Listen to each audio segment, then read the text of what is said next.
back to For Real. It's great to have you here for today's news moto. Thank you for watching our videos. 100% of the money we earn from YouTube goes to charities here in Cambodia, and you're helping us earn this money just by watching. We've just donated our YouTube revenue from January and February this year. The total for the 2 months was $550 or 750 Australian dollars. The total amount we have donated since we became monetized is now sitting at $2,439 which is equal to 3,307 Australian dollars. All of the details are in the description of this video, and you'll also find links to the charities in case you would like to support them yourself. They are all reputable, long-standing organisations doing great work in the kingdom. We have a supporters page for both Reach and Heartprint, so if you donate through those links, you'll help us reach our goals. It's time to get started with this week's news. Today is Wednesday, the 2nd of March, 2022. As has become tradition, we will cover the situation with the land borders and visas on arrival first. I think you already know the answers though, unfortunately, no and no. Further to that, a yes has recently turned into a third no. As of the 1st of March, it is no longer possible to convert a tourist visa to an E-type visa with an extension, be it retirement or business. We always knew that this one was not likely to be available in the longer term.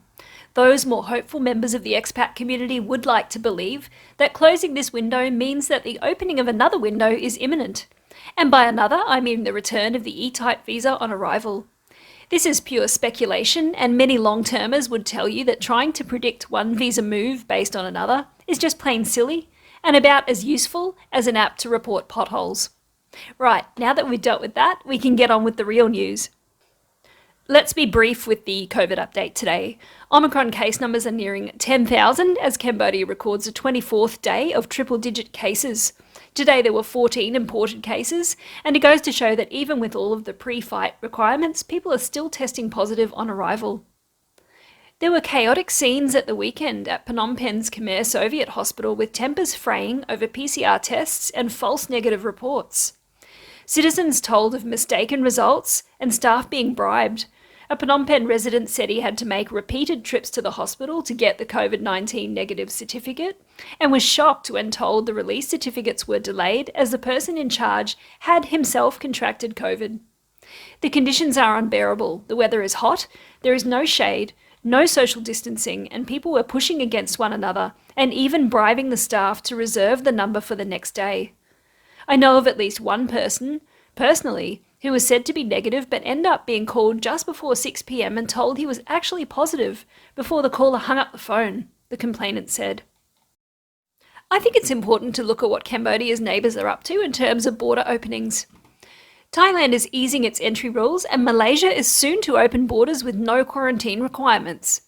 The Thai government has agreed to relax entry requirements for overseas arrivals by replacing the second PCR test with a RAT and reducing health insurance coverage for foreign visitors from at least 50,000 to just 20,000. This has been a sticking point, and the insurance premium should be much less expensive with this reduction in the required level of coverage. Meanwhile, in Cambodia's capital, visiting Malaysian Prime Minister said that Malaysia is in the final stages of putting together SOPs which will enable borders to reopen fairly soon with no quarantine requirements for the fully vaccinated. The Malaysian PM said, "Our borders will be reopened soon, facilitating travellers of all categories, especially those who have been stranded abroad due to a lack of flights, as well as current quarantine requirements." In more good news, Bangkok Siem Reap flights will resume from the 3rd of March. The Ministry of Tourism has announced that Thai Smile Airline will resume flights between Bangkok and Siem Reap from the 3rd of March onwards. There'll be 2 flights a week, and it's great to see the low-cost carriers coming back. It's going to get hot in Cambodia soon, and Phnom Penh City Hall has informed people in advance of expected water shortages during the dry season. Reasons for the shortage include an increase in Phnom Penh's population and a year-by-year drop in the level of the Mekong River. This has caused a drop in the water pressure. In contrast, there has been an improvement in garbage collection in Phnom Penh. This increase in cleanliness has been attributed to competition between the garbage collection companies in operation in the capital city. The government plans to celebrate Clean City Day this year with the theme Clean City for the reopening of tourism in Cambodia, along with the campaign Clean Cambodia for the upcoming Southeast Asian Games in 2023. To achieve this goal, the government has identified 4 priorities. In a nutshell, these priorities include increasing tourist numbers, improving quality and sustainability in the tourism sector, improving the kingdom's image as clean Cambodia, and improving hygiene and health conditions. Prime Minister Hun Sen said cleanliness has become the new approach and a needful necessity to restore our tourism sector for the post-COVID-19 period and for the upcoming SEA Games and the ASEAN Para Games in 2023. Let's head up to the northeast of the country now. Police in Hoi Pet arrested a Thai couple and seized almost 2 kilos of methamphetamine from them at the Cambodian-Thai border. The suspects are a 41-year-old man and his 32-year-old wife who worked at a Thai-owned casino on the border in Hoi Pet City. The raiding party seized 103 packages of ice and 2,920 pills, all weighing nearly 2 kilograms. They also seized a weighing scale, 2 mobile phones, and other related materials from the premises. This haul has resulted in a very colourful and artistically arranged table of shame. Check it out in the comments. Let's stay in Hoi Pet a little longer. Dreams of wealth have turned sour for a man in Hoi Pet City when the $1 million banknote in his possession was confirmed to be counterfeit by police. Let's just think about that for a moment. A $1 million banknote. On the 25th of February, police received information from concerned citizens that a local man was in possession of what appeared to be a $1 million US banknote. Police wasted no time in raiding the man's house. On arrival, they found the man and his wife were indeed in possession of the note. After a thorough inspection, sharp-eyed police determined that the note was counterfeit. Just to be sure, they confiscated the banknote. Let's imagine for a moment trying to change that note for Riel down at the local market. You might have seen that Angelina Jolie is currently visiting Cambodia. She says she is rediscovering her soul. The 46-year-old Angelina Jolie took to Instagram last week to share a sweet snap of herself smiling alongside her 15-year-old daughter Shiloh in Cambodia. Jolie grinned as she gazed down and placed her hand over her heart and explained in the caption that being around the people in the Southeast Asian nation always picks up her spirits.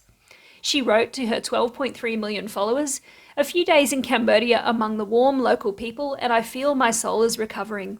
This has always been a special country for me and our family." Jolie's family has strong ties to Cambodia as she adopted her eldest child Maddox from the country, and she also established a not-for-profit organisation dedicated to environmental security, improving health and creating peace and stability in all communities in his name. It's called the Maddox Jolie Pitt Foundation.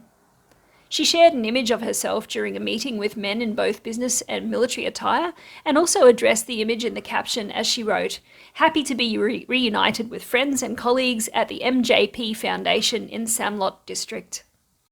The entirely local team runs programs for health and education and conservation. I spent some time with forest rangers discussing land encroachment, poaching, and mapping patrol routes.